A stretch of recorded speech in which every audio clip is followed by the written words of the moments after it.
In this video, we're going to take a look at the EZflash Junior, which is a Game Boy and Game Boy Color flash card. This is Steve from Restalgia, and let's get started.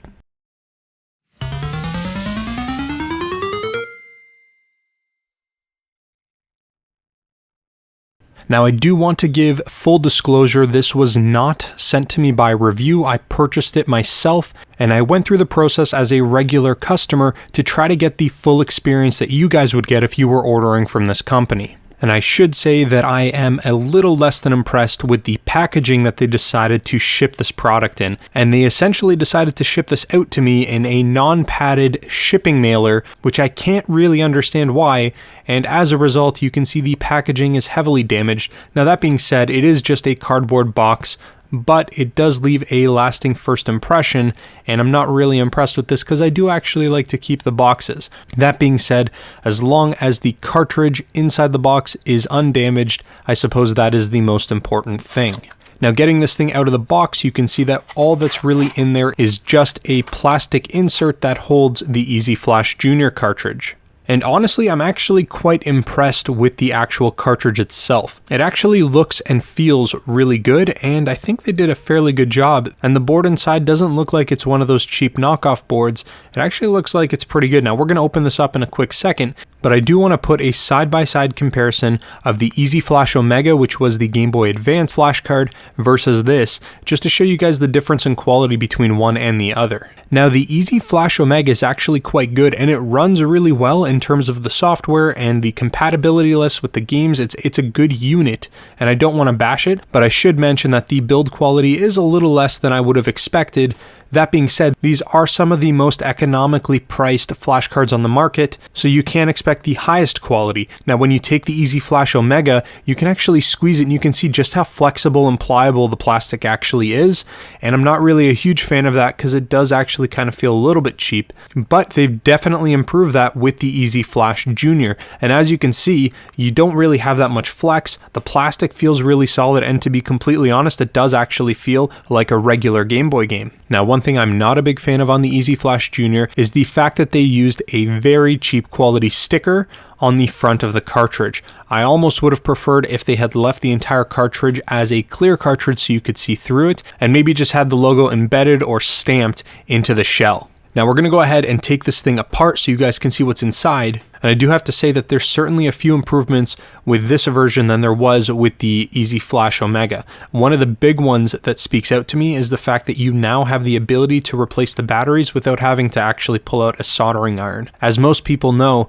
with Game Boy games, you do have to actually desolder a battery and resolder them in, and even with the EZflash Omega, you would have to desolder the battery to replace it, but this actually just has one of those compartments that you can slide the battery in and out of if you do need to replace it, which makes it actually really user-friendly later on down the road if you end up with a dry battery. Now, the board actually looks fairly substantial. It looks like a relatively high quality board. Now, it's important to note this does not come with any games whatsoever. You are going to need to load them up on your computer. Additionally, you're also going to want to go to their website, EZflash.cn, and download the latest version of their firmware. And the process is quite easy. As I said, you just hop onto their website, you go to their download section, it'll give you the information to download the latest firmware, and then you just simply drag and drop it on the root of your SD card, along with anything else that you want to throw on there.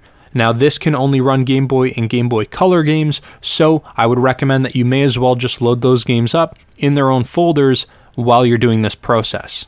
Now, it's important to note that this cartridge will absolutely work on the original DMG Game Boy, as well as the Game Boy Color and the Game Boy Advance. But for this video, I think it makes the most amount of sense to just use a Game Boy Color to take advantage of all of those. Now, the Game Boy Color that I'm going to be using is the modded Game Boy Color with the backlit LCD that I had done a video on. If you're interested in making your own, I will leave a link in the description down below, but I do like the way that this looks, and it really makes all the colors pop nicely. Now, as soon as we get the cartridge loaded into the Game Boy and we turn it on, it is going to take us to our main screen. And on the main screen, you're going to see that you have your firmware right available to you. We're going to need to click on that with the A button, and it's going to install the new firmware.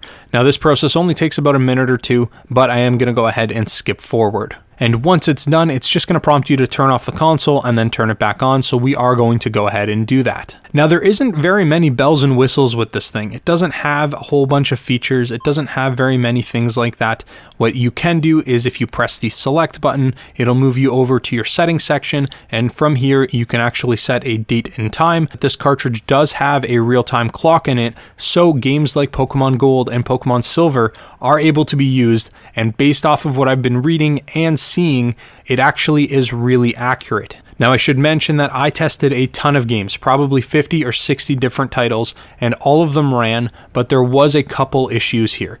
I will note that the larger the game file, the longer it takes to load, and there are some cases, for example Rayman for the Game Boy Color, that took an excess of almost 20 seconds from the time that I tried to launch it before it would load. So that is absolutely something I think they need to tweak in their next firmware release, because you shouldn't have to wait 20 seconds or longer to launch a Game Boy Color game.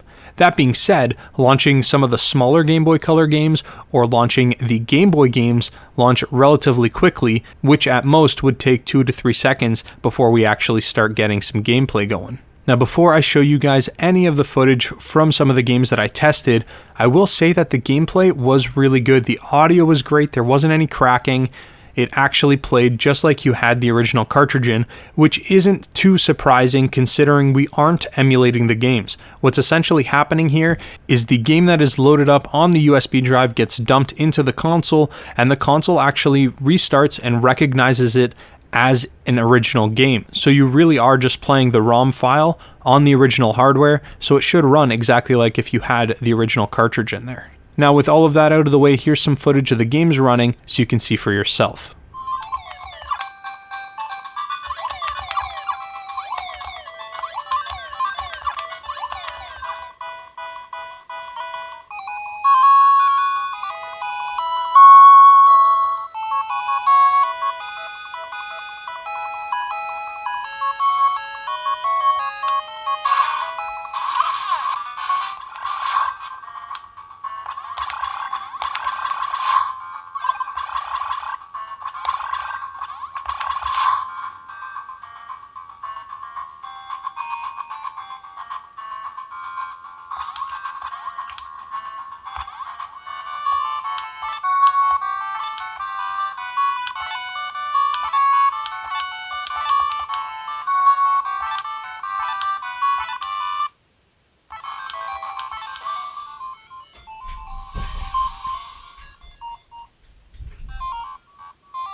And there was actually one more thing that I was very curious about with this cartridge. I was wondering, is it possible to take this EZflash Junior cartridge, dump it into a Super Game Boy, and play my favorite Game Boy games on the big screen?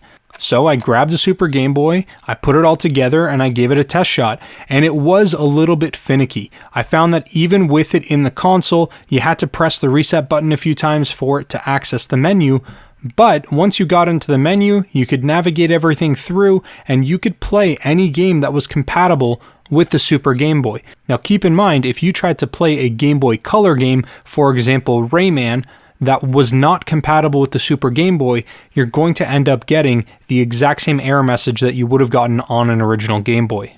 And unfortunately, that's not the only disappointing thing. If you guys are familiar with the Super Game Boy, you know that a handful of those games are going to come with custom wallpaper to go around the outside, almost like a bezel. Now, I tested quite a few of those games, and unfortunately, those custom bezels do not come out when you are using the EZflash Junior.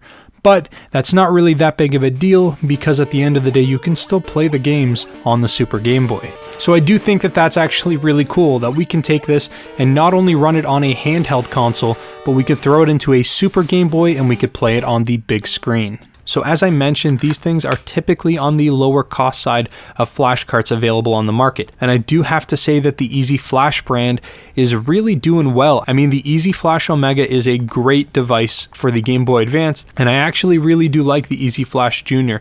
I've seen a few other flash carts, and some of them have a little bit more complicated menus, and there's a whole whack load of stuff that goes along with them. This is actually really easy. All you do is you load your games up in their folder, you click the folder, you click the game, and it runs. It's really simple. It has the built-in ability to save your games, and it's just overall a good unit for the price point. Now this retails for about $52.99 US, available on the Flash Carta website, and in addition to that, you should be able to find this on Amazon and a few other various websites. Now in terms of whether or not I would recommend it, I would actually say yeah, if you're in the market for a Game Boy or Game Boy Color flash card, this might be a good option for you simply because it is simple, easy to use, and inexpensive, and from what I've experienced, fairly reliable.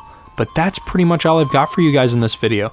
Let me know in the comment section down below if this is something that you've used, or if you were at all interested in purchasing a Game Boy or Game Boy Color flash card. Give the video a thumbs up, and please subscribe to the channel. That kind of support really helps the channel grow, and I very much appreciate it. Thank you so very much for watching, and I'll talk to you guys again real soon.